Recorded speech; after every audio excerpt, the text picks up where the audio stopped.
In this video, I will explain to you why your changes in your hosting or website builder does not show up online or on your website. First thing to do in order to make sure to publish your changes is to first hit the update website.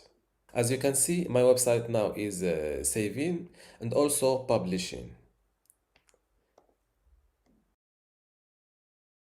If your change is still not visible after updating your website, it may be due to your browser cache. To overcome that, all you need to do is to open your website in the incognito browser.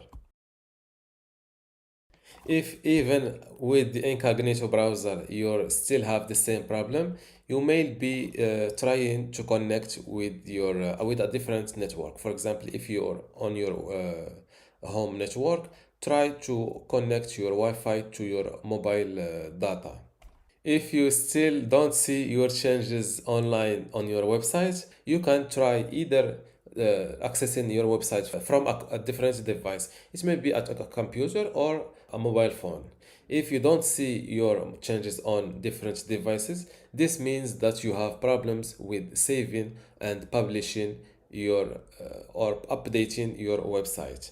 And this may be due to using or opening your website editor in multiple tabs. So make sure to open your website editor from one tab and in one device. And make sure to update your website and you will see your changes online.